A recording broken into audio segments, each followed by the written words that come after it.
Computer memory. ठीक है, तो आप फाइलें रोज सेव करते हो अपने कंप्यूटर के अंदर, रोज सेव करते हो, तो वो किस में सेव होती हैं? मेमोरी के अंदर। ठीक है, अब मेमोरी अगर मैं मुख्य रूप से देखूं ना, मेन अगर देखूं, तो वो होती तो है दो प्रकार की ही। एक होती है प्राइमरी और एक होती है सेकेंडरी। यहां पे अभी समझ लेना, चाहे आगे मत पढ़ना, तो भी अपने बात क्लियर हो जाएगी। अगर एक एक आप दिमाग के अंदर बिठाते जाओगे ना, तो पढ़ने की जरूरत तक भी नहीं है। ठीक है, मुख्य रूप से तो मेमोरी कितने प्रकार की होती है? दो प्रकार की ही, एक प्राइमरी और एक सेकेंडरी। लेकिन ना इन्होंने एक मेमोरी को यहां बीच में और अड़ा दिया है, और जिसका नाम रखा इन्होंने कैशे मेमोरी। कैश मेमोरी वो अपनी बुक के अंदर इनको बाहर ही दे दिया, उन्होंने तीन मान ली। वो कहते हैं कि तीन होती हैं जी, एक तो कैश मेमोरी है, और एक प्राइमरी मेमोरी है, और एक सेकेंडरी मेमोरी है। ठीक है, हम उस तरफ से बढ़ेंगे जिस तरफ से हम ज्यादा जानते हैं, हमें थोड़ा सा आसानी से समझने में आ जाए, वहां से मैं स्टार्ट करता हूं। सेकेंडरी मेमोरी का मतलब होता है डेटा को स्टोर करना, डेटा को स्टोर करना, कि आपने डेटा को संभाल के रखना है, सेव करके रखना है। तो ऐसी कौन सी मेमोरी के अंदर आप सेव करोगे? सेकेंडरी मेमोरी के अंदर। बस ये बात नहीं भूलनी। ठीक है, आपने कोई फाइल है, आपने सदियों तक संभाल के रखनी है, बस मैं अब सेव कर दी, जब भी आऊं उसको खोल के देख सकते हैं। ठीक है, फाइल को सेव करके जब आप रखते हो, यानी कि जब आप कंप्यूटर से कंट्रोल एस की कमांड दे देते हो, तो वो फाइल कहां पे होती है? सेव सेकेंडरी स्टोरेज में। इतनी बात क्लियर हो गई? ठीक है, अब दूसरी बात, फाइल कब सेव होती है? जब आप सेव की कमांड देते हो। फाइल तो तब सेव होती है, ये बात तो है ना। अगर मैंने फाइल ओपन कर लिया कंप्यूटर के अंदर प्रोग्राम, और मैंने फाइल को सेव नहीं किया, मैंने क्या कर रहा हूं? उसके ऊपर टाइप कर रहा हूं, टाइप करे जा रहा हूं, मैंने 500 पेज, ज्यादा हो गए, मतलब एक बार में 500 पेज ज्यादा हो गए, 50 पेज भर दिए मैंने, 50 पेज मैंने भर दिए, और मैं सेव किए जा रहा हूं, लेकिन मैं टाइप किए जा रहा हूं, लेकिन मैंने फाइल को सेव नहीं किया। अभी तक मैंने फाइल को सेव नहीं किया। तो बताओ, वो फाइल कहीं पे तो होगी ना, मेरे सामने दिखाई दे रही है, तो कहीं पे तो वो पड़ी हुई है। मैंने 50 पेज टाइप कर लिए, उसको मैं देख भी सकता हूं, पहला पेज कैसा है मेरा, दूसरा कैसा, तीसरा कैसा, स्क्रॉल करके देख रहा हूं। वो मतलब वो अभी भी कहीं पे पड़ी हुई है, तभी तो मेरे सामने स्क्रीन पे दिखाई दे रही है ना। लेकिन हमने ये कहा कि जब मैं सेव करूंगा, वो तभी सेकेंडरी स्टोरेज में जाएगी। सेकेंडरी स्टोरेज में कब जाएगी? जब मैं सेव करूंगा। लेकिन जब तक मैंने सेव नहीं किया, तब तक जो हमारा डेटा है, वो जो रहता है, वो किस में रहता है? प्राइमरी मेमोरी में रहता है। यानी कि हम ये कह सकते हैं कि जब हम कंप्यूटर पे काम कर रहे होते हैं, तब जो मेमोरी यूज हो रही होती है, वो कौन सी यूज हो रही होती है? Primary memory. तो मैं ये भी कह सकता हूं कि जो मैंने प्रोग्राम ओपन कर रखा है, जिस प्रोग्राम के अंदर मैं काम कर रहा हूं, वो प्रोग्राम मेरे सामने स्क्रीन पे ओपन है, तो फिर वो कौन सी मेमोरी के अंदर ओपन हुआ है? प्राइमरी के अंदर, है ना। लेकिन जब मैंने उस प्रोग्राम को बंद कर दिया, पहले मैं कर रहा था हमारी फाइल की बात, है ना, अब मैं प्रोग्राम पे आ गया। अगर मैंने प्रोग्राम को बंद कर दिया कि मैंने वर्ड है उसको यूज नहीं करना, मैंने वर्ड को बंद कर दिया, कल को मैंने आके वर्ड को फिर से ओपन कर लिया, अभी कहां से ओपन हो गया? वो कहां पड़ा हुआ था? वो ऐसा जब भी मैं चाहूं वो वहीं से ओपन हो जाता है। तो कहीं तो पड़ा हुआ है वो सेव, तो सेव कहीं पे पड़ा हुआ है? सेकेंडरी में। तो हम ये कह सकते हैं कि कंप्यूटर के अंदर दो चीजें, एक तो डेटा आ गया और दूसरा प्रोग्राम भी आ गया। अब कि कंप्यूटर के अंदर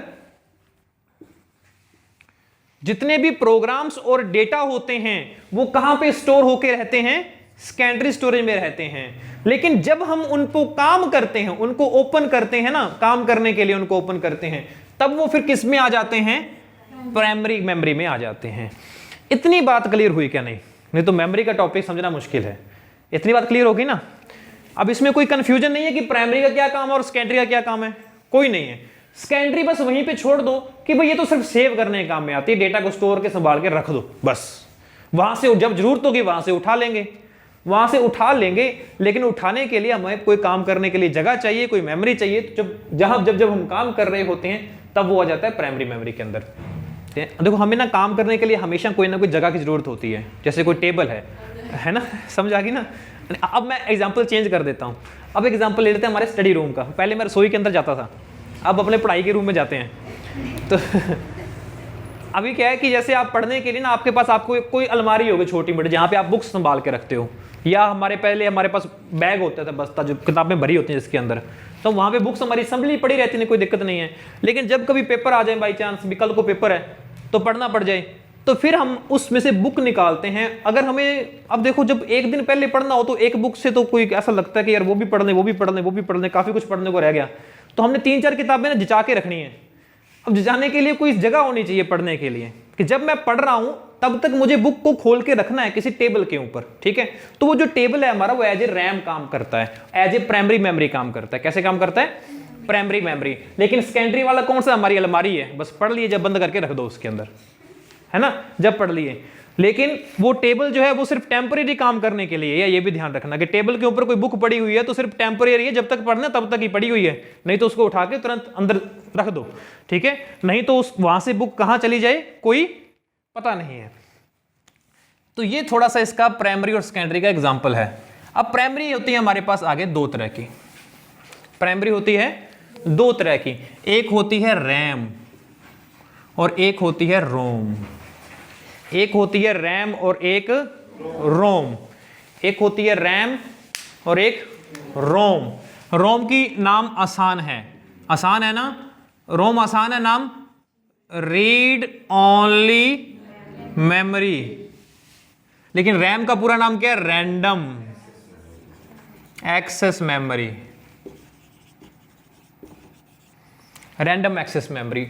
तो 2 तरह की हमारी प्राइमरी रैम है, प्राइमरी मेमोरी है, एक तो रैम और एक रोम, ठीक है। और सेकेंडरी में जो होती हैं, बस उनका मैं एक बार नाम लिख के छोड़ देता हूं। सेकेंडरी में जो होती हैं, क्योंकि डेटा सेव करना है तो सबसे प्राइमरी काम तो हमारा किसके अंदर सेव हो रहा है? हार्ड डिस्क के अंदर सेव हो रहा है डेटा। किसके अंदर सेव हो रहा है? हार्ड डिस्क के अंदर डेटा सेव हो रहा है। तो और इसके अलावा डेटा सेव आप करते हो, बाकी सारे तो वही हैं। इसके अंदर भी 2 तरह की होती हैं भाई, सेकेंडरी भी। सेकेंडरी मेमोरी में एक तो होती है मैग्नेटिक और एक होती है ऑप्टिकल। इनका काम करने का तरीका है, मतलब जो डेटा को आप सेव करते हो ना वो किस तरीके से है, मैग्नेटिक, ऑप्टिकल। एक तो इसके अंदर फिर और आ जाएगा, स्टैटिक वाला पार्ट भी तो आ गया। इसके अलावा flash memory, flash memory, 3 part आ गए इसके, ठीक है। मैग्नेटिक में भी मैग्नेटिक डिस्क और मैग्नेटिक टेप, यानी कि जो हमारी HDD होती है ये होती है मैग्नेटिक डिस्क, और एक पुराने जमाने में आती थी मैग्नेटिक टेप। टेप समझते हो ना, टेप का मतलब। ऑप्टिकल में आ जाता है हमारा CD, DVD, ब्लू रे डिस्क, ठीक है। फ्लैश मेमोरी में हमारा आता है SSD, मेमोरी कार्ड और पेन ड्राइव्स, पेन ड्राइव्स। तो पेन ड्राइव हो गए हमारे, चाहे वो मेमोरी कार्ड हो गए मोबाइल के, ठीक है, चाहे CD, DVDs हो गई, ये सारे जो होते हैं ना डेटा को संभालने के रखने के काम में आते हैं। बस स्टोर करके रखा हुआ है, जब यूज होगी तब इसको निकाल के देख लेंगे, नहीं तो पड़ा रहेगा, ठीक है। तो इनके नाम आगे इनके पढ़ेंगे, वो थोड़ी सी डिटेल है। इधर आ जाते हैं। अब थोड़ा सा टेक्निकल पार्ट थोड़ा सा स्टार्ट करने वाला हूं, जिनके अंदर ना हम इन सभी को घुसाएंगे, कैश वालों भी और प्राइमरी भी सारा, तो आपको थोड़ा सा क्लियर हो जाएगा फंडा भी, कैश मेमोरी भी अलग से क्यों है और क्या है क्या नहीं है। हमारे पास ना एक CPU होता है, सभी जानते हैं, और CPU के अंदर भी मैंने बताया था जिसे एक्चुअल में CPU कहते हैं, वो कौन सा होता है, जिसे हम वास्तव में CPU कहते हैं, कौन सा पार्ट होता है वो? नहीं, हाँ जी, हाँ, वो क्या नाम क्या है उसका? प्रोसेसर, है ना, उसको क्या बोलते हैं? प्रोसेसर। उस प्रोसेसर के अंदर ना, उस प्रोसेसर के भी 3 पार्ट होते हैं। क्या पार्ट होते हैं? 3 पार्ट होते हैं। एक होता है उसके अंदर CPU, क्या होता है? CPU। एक होता है ALU, एक होता है ALU, और एक होता है रजिस्टर। रजिस्टर, ये मैं किसकी बात कर रहा हूं? प्रोसेसर की बात कर रहा हूं।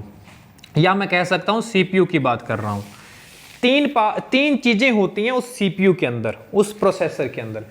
सीयू का नाम है control unit, control unit. ALU का नाम है अर्थमेटिक एंड लॉजिकल यूनिट। और रजिस्टर तो है, ये एक मेमोरी है, ये भी एक प्रकार की क्या है, मेमोरी है। रजिस्टर जो होती है ये भी एक प्रकार की मेमोरी है। यहां पे इनका नाम नहीं लिया गया है, ठीक है। ये इसी की वजह से मैं यहां से ये स्टार्ट किया थोड़ा सा। तो हमारा जो प्रोसेसर होता है इसकी संरचना जो होती है, इसके अंदर 3 पार्ट होते हैं। एक होता है सीयू मतलब कंट्रोल यूनिट, और एक होता है एएलयू मतलब अर्थमेटिकल मतलब गणितीय, अंक गणितीय से हम बोल देते हैं, और लॉजिकल मतलब तार्किक, लॉजिकल यूनिट्स, ठीक है। और तीसरा हो गया मेमोरी, रजिस्टर जिसे हम कह देते हैं। और रजिस्टर को, और यहां पे एक नाम और आता है एक्यूमुलेटर्स। एक्यूमुलेटर्स अपने नहीं आएगा, आरएसएटी की बुक के अंदर एक्यूमुलेटर नहीं दिया हुआ, आरएसएटी की बुक के अंदर रजिस्टर ही दिया हुआ है। लेकिन कोई और जब कंप्यूटर साइंस की कोई चीजें पढ़ता है ना बंदा, तो वहां पे एक्यूमुलेटर वर्ड आता है। तो ये भी मेमोरी का काम आता है। अब देखो होता क्या है, प्रोसेसर किस काम में आता है, पहले तो ये बताओ अगर पता हो तो, प्रोसेसर किस काम में आता है कंप्यूटर का। हम मेमोरी के बारे में पढ़ रहे हैं ना, तो हमने थोड़ा सा तो सेकेंडरी मेमोरी के बारे में पढ़ लिया कि ये क्या करता है, प्राइमरी के बारे में भी पढ़ लिया लगभग क्या करता है। जब हम काम कर रहे होते हैं तब मेरा डेटा इसके अंदर चल रहा होता है, और जब मैं काम को बंद कर देता हूं तब मेरा डेटा सेकेंडरी में चला जाता है वापस प्राइमरी से उठ के। तो प्रोसेसर क्या काम करता है,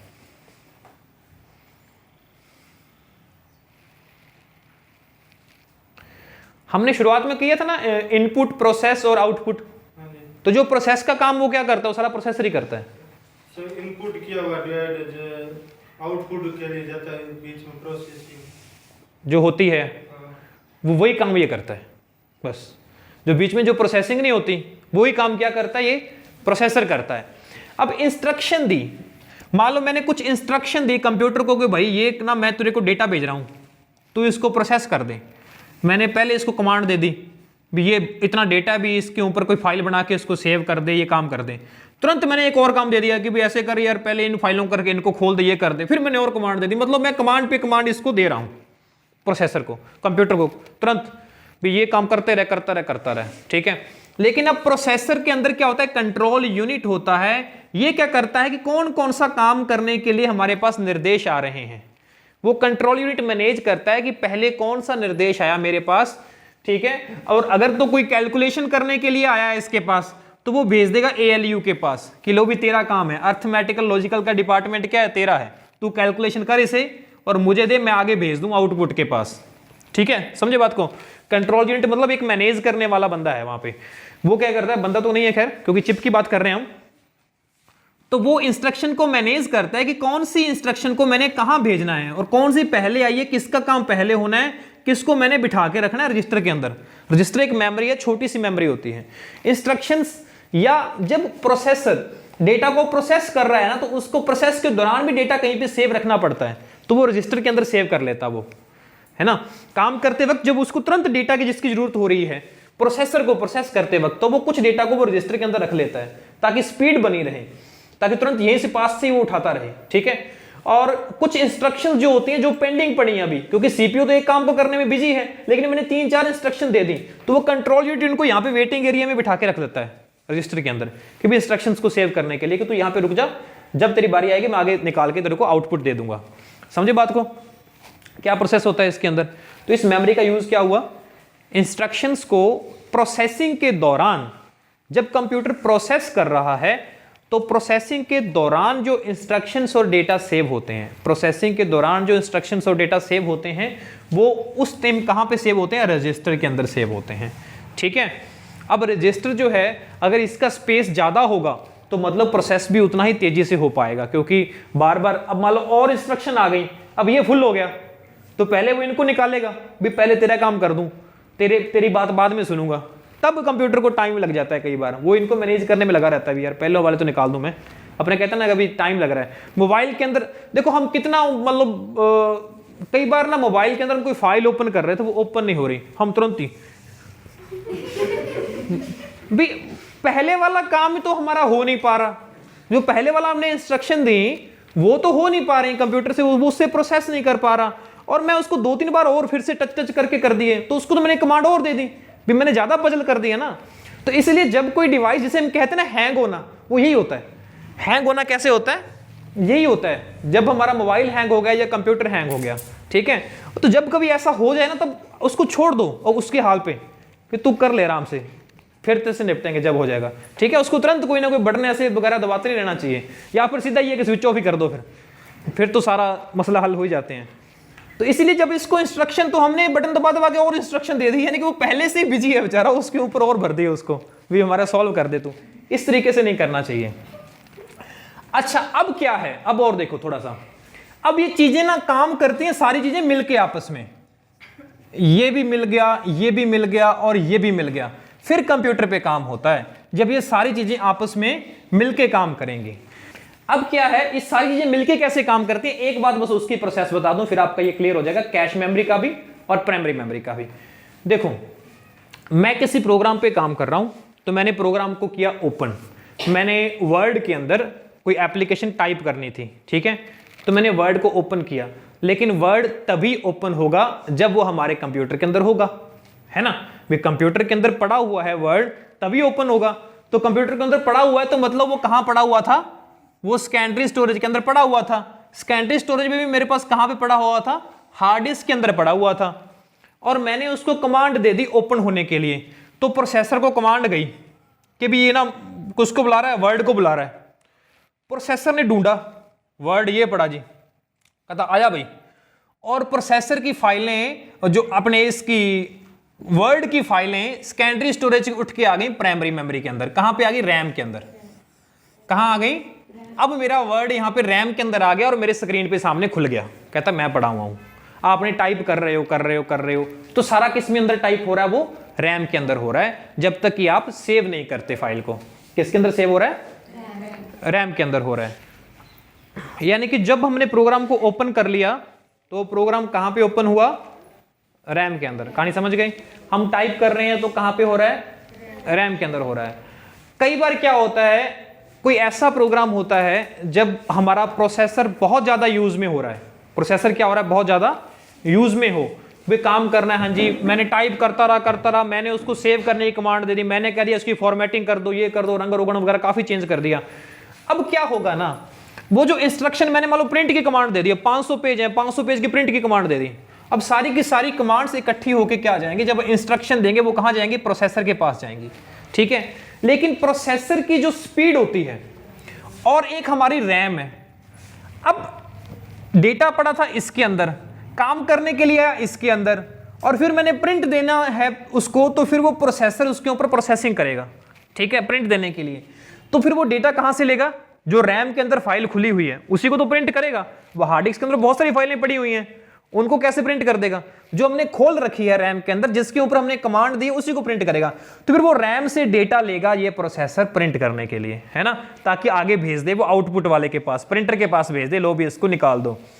तो इन दोनों के बीच में ना कई बार इनकी स्पीड में और इनकी जो होता है डिस्टेंस में फर्क आ जाता है, फर्क होता है। इनकी स्पीड कम होती है इसकी स्पीड की बजाय, सीपीयू की स्पीड की बजाय हमारे रैम की स्पीड क्या होती है, कम होती है, ठीक है। अब ये उसको धीरे धीरे डेटा भेजता है सीपीयू को, और सीपीयू वेट करता रहता है, ले आओ जल्दी जल्दी मैं वेड़ा परे, है ना। तो फिर इसके बीच में, इनके बीच में एक कंसेप्ट, एक मेमोरी का कंसेप्ट काम करता है, जिसे हम कह देते हैं कैश मेमोरी। कौन सा मेमोरी का कंसेप्ट काम करता है, कैश मेमोरी। ये क्या करती है कैश मेमोरी, ये जो इसको चाहिए होता है ना, ये पहले से रैम से उठाती रहती है और अपने पास रखती रहती है यहां पास बैठे। तो यानी कि अपने काम को आसान करने के लिए, स्पीड से करने के लिए, प्रोसेसर और रैम के जो बीच की कड़ी होती है, प्रोसेसर और रैम के बीच की कड़ी होती है, उस मेमोरी को हम बोलते हैं कैश मेमोरी। क्या बोलते हैं, कैश मेमोरी। ताकि जो भी प्रोसेसर को चाहिए होता है, क्योंकि ये रजिस्टर तो इतना स्पेस, इसके अंदर इतना स्पेस ही नहीं होता, भी तो बहुत ही छोटा केबी में होता है, 2 KB, 3 KB, 4 KB, 6 KB, इस तरीके से। नेक्स्ट क्लास के अंदर हम ये KB MB भी पढ़ेंगे। तो वो इसके अंदर स्पेस बहुत कम होता है। तो ये कैश मेमोरी फिर क्या करती है, इससे डेटा उठा के यहाँ पे रख लेती है और इसको आगे भेजती रहती है, ताकि काम हमारा स्पीड से चलता रहे। तो कैश मेमोरी का रोल आ गया बीच में, रैम का रोल भी आ गया और फिर हमारे पास सेकेंडरी स्टोरेज का भी रोल आ गया।